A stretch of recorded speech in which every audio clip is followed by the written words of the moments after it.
নমস্কার বন্ধুরা, বর্ণস ডায়েরি চ্যানেলে সকলকে আরও একবার স্বাগত জানাই। আশা করি আপনারা সকলেই খুব ভালো আছেন, সুস্থ আছেন। আজ আমি গরমের উপযুক্ত নামমাত্র তেল মশলায় আলু ও বড়ি দিয়ে পাবদা মাছের খুব পাতলা একটি ঝোল তৈরি করেছি, আর এই রেসিপিটি আপনাদের সাথে শেয়ার করব। আর এটা কিন্তু গরমে খুবই সহজপাচ্য হবে। তাহলে চলুন রেসিপিটি শুরু করা যাক।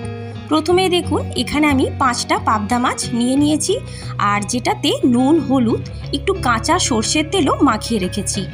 আর এরকমভাবে মাখিয়ে 15 থেকে 20 মিনিট মাছগুলোকে রেখে দিয়েছি।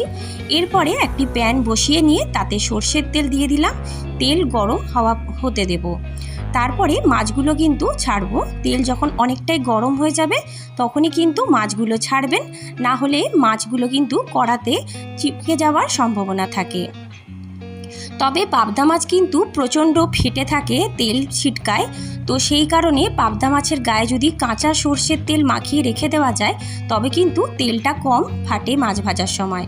তো দেখুন, এইভাবে মাছগুলোকে আমি তেল গরম হতে দিয়ে দিয়েছি। এরপরে আমি মাছগুলোকে এক পিঠ ভাজা হয়ে যেতে আর এক পিঠও উল্টে পাল্টে একটু ভেজে নিচ্ছি।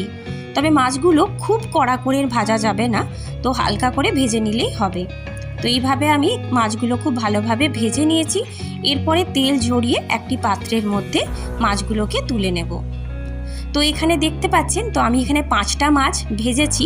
তবে ঝোলটা যেটা আমি করব, পাবদা মাছের পাতলা ঝোল, সেটা কিন্তু 4টে মাছ দিয়েই করব, কারণ একটা ভাজা মাছ আমি তুলে রাখবো। আমার ছোট ছেলে ও ভাজা মাছ খেতে খুব ভালোবাসে, সেই কারণে ওর জন্য এক পিস মাছ ভাজাই রাখবো। তো দেখুন, এইভাবে মাছগুলো তুলে নিলাম। এবারে ওই তেলের মধ্যেই একটু কালো জিরে ফোড়ন দিয়ে দেব। কালো জিরে ফোড়ন দেওয়ার পরে এরপরে যে আলু দিয়ে আমি ঝোলটা বানাবো, সেই লম্বা লম্বা করে আলু কেটে এখানে আমি আলুগুলোকে একটু ভেজে নেব।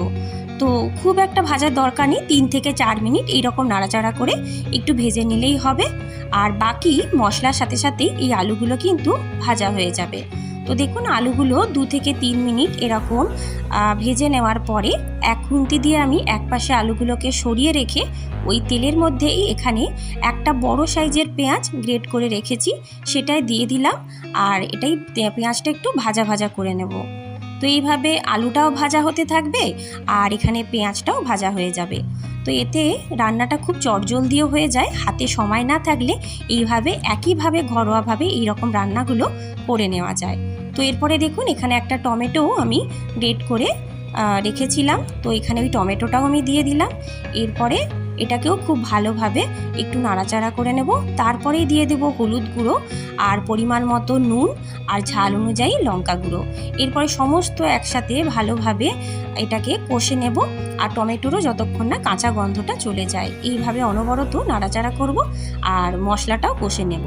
এরপরে খানিকটা জল দিয়ে আরও কিছুক্ষণ মশলাটাকে একটু কষে নিতে হবে, যতক্ষণ না তেল ছেড়ে বেরিয়ে আসছে। তো দেখুন এইভাবে, তো এতে করে রান্নাটা অনেকটাই সহজ হয়ে যায়।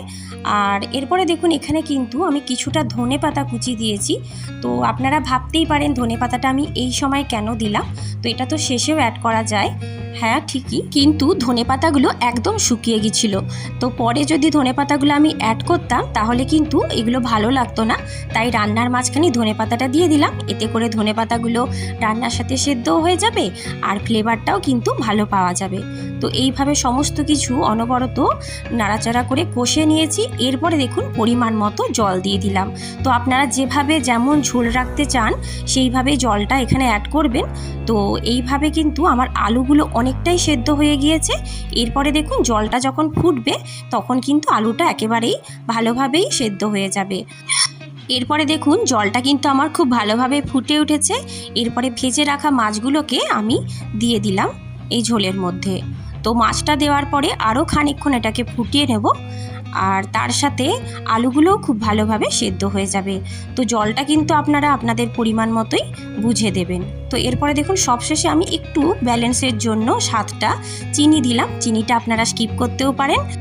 আর এখানে আমি কিছু বড়িও আগের থেকে ভেজে রেখেছিলাম, আমার সেটা দেখানো হয়নি। তো সেই ভেজে রাখা বড়িগুলো এই ঝোলের মধ্যে সব শেষে এগুলো কিন্তু এর মধ্যে অ্যাড করতে হবে। আর দেখুন এখানে বড়ি বা আলু এই জলটা অনেকটাকেই কিন্তু টেনেও নেবে। আর আমি এখানে যেহেতু 4 জনের ঝোল করছি, তো সেই কারণে কিন্তু আমার ঝোলের পরিমাণটা বেশ খানিকটাই আছে। বড়িগুলো দিয়ে কিন্তু 1 মিনিট মতো ফুটেই আমি দেখুন গ্যাসটা অফ করে দিলাম। এরপরে এটাকে একটি পাত্রের মধ্যে ঢেলে রেখে একদম গরম গরম ভাতে পরিবেশনের জন্য। পাবদা মাছের অনেক রকম রেসিপি কিন্তু আমরা খেয়ে থাকি, যেমন পাবদা মাছের তেল ঝাল বা সর্ষে বাটা দিয়ে ঝাল। তো ওগুলো খুবই গরমের কিন্তু ভালো লাগে না অনেক সময় খেতে, আর অনেকটাই রিচ হয়ে যায়। তো সেই কারণে এই রকম আলু বড়ি দিয়ে শুধুমাত্র পেঁয়াজ বাটা টমেটো বাটা দিয়ে এই রকম একদম পাতলা ঝোল কিন্তু আপনারা করতেই পারেন, খেতে খুব ভালো লাগে। তো আজকে আমার এই পাবদা মাছের পাতলা ঝোল আপনাদের যদি ভালো লেগে থাকে তাহলে কিন্তু একটা লাইক করে দেবেন, আর চ্যানেলটিও সাবস্ক্রাইব করবার অনুরোধ রইল। আর ভিডিওটি ভালো লাগলে বা যদি বাড়িতে রান্না করেন, যদি খেতে খুব ভালো লাগে আপনাদের, তাহলে অবশ্যই একটি লাইক কমেন্ট ও শেয়ার করে দেবেন রেসিপিটি। আজকের মতো এই পর্যন্তই, আবার অন্য কোনো ভিডিও নিয়ে হাজির হব। ধন্যবাদ।